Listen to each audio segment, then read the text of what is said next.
হরে কৃষ্ণ, রাধে রাধে। মৌমিতা পরিবারে আপনাদেরকে জানাই অনেক অনেক শুভেচ্ছা ও অভিনন্দন। আজকের আলোচ্য বিষয়টি হচ্ছে আজ 1 ফেব্রুয়ারি 2026 রবিবার। বছরের অন্যতম তিথি মাঘ মাসের পূর্ণিমা বা মাঘী পূর্ণিমা। এই দিনে একটু হলেও খান এই একটি খাবার, সারা বছর অর্থ আসবে। আপনি আর আপনার পরিবারের সবাই সুস্থ থাকবেন। মাঘ মাসের এই বিশেষ পূর্ণিমার দিন কিছু খাবার খাওয়া যেমন জীবনের পক্ষে খুব ভালো, তেমনি কিছু খাবার একদমই খাওয়া উচিত নয়। বিশেষ করে পবিত্র মাঘী পূর্ণিমার দিন ভুলেও খাবেন না এই 3টি সবজি। নানান রোগ ব্যাধি, চরম আর্থিক কষ্ট এবং সংসারের অশান্তি, দুর্ভাগ্য নেমে আসতে পারে। সনাতন হিন্দু ধর্মে রবিবারে পড়া মাঘ মাসের পূর্ণিমাকে অত্যন্ত বিরল ও শক্তিশালী বলে মনে করা হয়। এই পূর্ণিমা লক্ষ্মী নারায়ণ, সূর্যদেব ও চন্দ্রদেব সকলের সম্মিলিত কৃপা লাভের এক বিশেষ দিন। বেদে স্নানকে ধর্মীয় আচরণের মূল ভিত্তি বলা হয়েছে।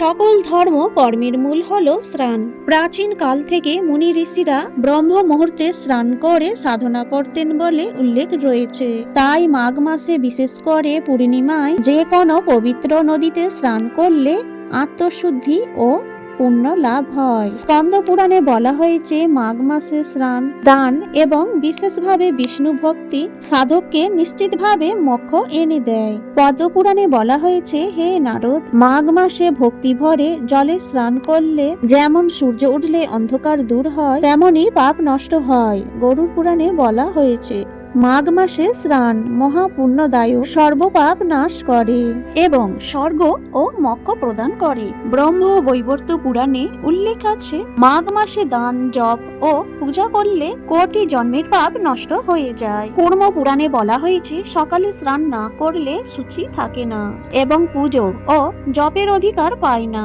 এই ধারণা থেকেই মাঘ মাসে প্রতিদিন স্নান এবং মাঘী পূর্ণিমায় স্নানের বিশেষ মাহাত্ম্য রয়েছে। শাস্ত্রে বলা হয়েছে, মাঘ মাসে দেবতারা পৃথিবীতে অবতরণ করেন এবং এই সময় ভগবান বিষ্ণু গঙ্গা জলে অবস্থান করেন। এই দিনে প্রয়াগে ত্রিবেণী সঙ্গমে স্নান করলে মোক্ষ লাভের পথ সুগম হয় এবং গঙ্গা স্নান ও দান করলে বহুগুণ বেশি পুণ্য ফল পাওয়া যায়। মাঘী পূর্ণিমা তিথি সাধারণত ভগবান বিষ্ণুর উপাসনার দিন হিসেবে ধরা হয়। মাঘী পূর্ণিমার দিন স্নানের সঙ্গে সত্যনারায়ণ পূজা, উপবাস, জপ, ধ্যান ও দান বিশেষ ফলদায়ক। এই দিনে তিল, চাল, ঘি কোন ব্রাহ্মণ বা দরিদ্র মানুষকে দান করা অত্যন্ত পুণ্যজনক। পূর্ণিমা হচ্ছে চন্দ্র শক্তির পূর্ণতা, মনে ভক্তি ও শান্তি দেয় এবং রবিবার হচ্ছে সূর্য শক্তি, যেমন আত্মশক্তি, ধর্মশক্তি ও প্রাণ শক্তি।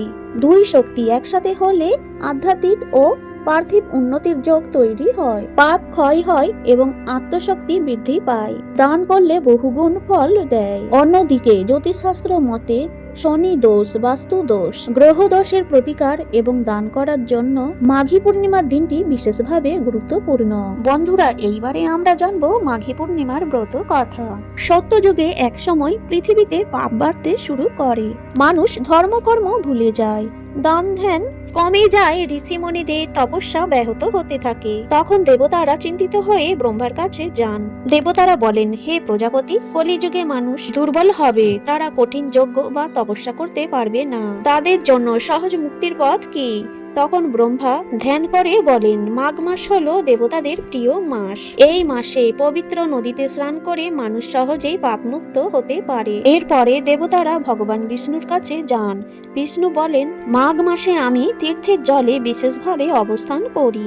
যে ভক্ত ভোরে উঠে স্নান করে, দান করে এবং ভক্তি ভরে আমাকে স্মরণ করে, তাকে আমি মোক্ষ দান করি। বিশেষ করে এই মাঘী পূর্ণিমার দিনে যে ভক্তি ভরে স্নান করবে, সে বহু জন্মের পাপ থেকে মুক্ত হবে। এই কারণে বিশ্বাস করা হয় মাঘ মাসে দেবতারা তীর্থস্থানে অবস্থান করেন। গঙ্গা, যমুনা, সরস্বতী এবং নর্মদা সব পবিত্র নদীর শক্তি এই সময় বৃদ্ধি পায়। বন্ধুরা, মাঘী পূর্ণিমার দিন নিষিদ্ধ সবজির মধ্যে প্রথমে যেটির কথা বলবো সেটি হলো চাল কুমড়ো। এই দিন বাড়িতে কখনোই চাল কুমড়ো রান্না করবেন না। এই দিন অনেক জায়গায় বিভিন্ন পুজো উপলক্ষে বা নানান তান্ত্রিক ক্রিয়াতে চাল কুমড়ো উৎসর্গ করা হয়। এছাড়াও এই দিন আমিষ খাবার যেমন মাছ, মাংস, ডিম, পেঁয়াজ, রসুন, মুসুর ডাল ইত্যাদি তামসিক আহার এড়িয়ে চলুন এবং ঘরোয়া নিরামিষ আহার গ্রহণ করুন।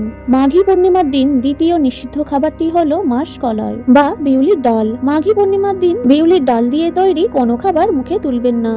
আয়ুর্বেদে বলা হয়েছে এই সময় মাসকলাই অত্যন্ত তীক্ষ্ণ ও ভারী খাবার নানান রোগের সৃষ্টি করে। মাঘী পূর্ণিমার দিন সাদা ভাত অথবা ময়দা তৈরি লুচি বা পরোটার সঙ্গে আলু, ফুলকপি বা বাঁধাকপির তরকারি, দুধ, ফলমূল, পায়েস প্রভৃতি খাবার খেতে পারেন, কিন্তু কোনো প্রকার কোনো নেশা জাতীয় দ্রব্য এই দিন গ্রহণ করবেন না। বন্ধুরা, মাঘী পূর্ণিমার দিন তৃতীয় নিষিদ্ধ সবজিটি হলো কুমড়ো। শাস্ত্র মতে এই বিশেষ দিনে কুমড়ো খাওয়া অশুভ, তাই এই দিন বাড়িতে কখনোই কুমড়ো রান্না করবেন না। এছাড়াও এই দিনে চুল, নখ, নাড়ি কাটা নিষিদ্ধ। মাঘী পূর্ণিমার এই বিশেষ দিনে পরিবারের সকলেই একটু হলেও খান নতুন রাঙা আলু বা মিষ্টি আলুর তরকারি। শাস্ত্রে বলা হয়েছে এই দিন নতুন মিষ্টির আলুর তরকারি খেলে শরীরের সাত্ত্বিক গুণ বৃদ্ধি পায় এবং পজিটিভ এনার্জিকে আকর্ষণ করে, কিন্তু অবশ্যই তা ভগবানকে নিবেদন করার পরেই খাবেন। এই সবজিটি খেলে মা লক্ষ্মীর কৃপায় সারা বছর অর্থ আসবে এবং আপনি আর আপনার পরিবার সবাই সুস্থ থাকবেন। জয় লক্ষ্মী নারায়ণের জয়। আজকের এই ভিডিওটি এখানেই শেষ করলাম। সকলেই ভালো থাকবেন, সুস্থ থাকবেন।